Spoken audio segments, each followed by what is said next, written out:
You ask Tiger to solve. This deals with linear equations with one unknown.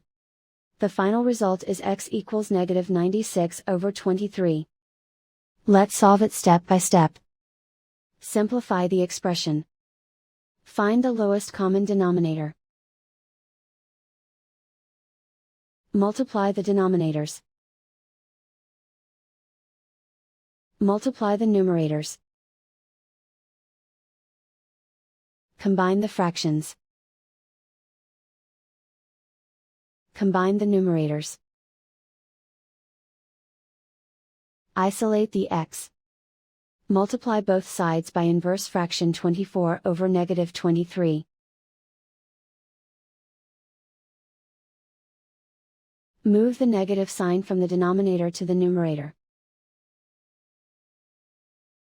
Group like terms. Multiply the coefficients. Simplify the arithmetic.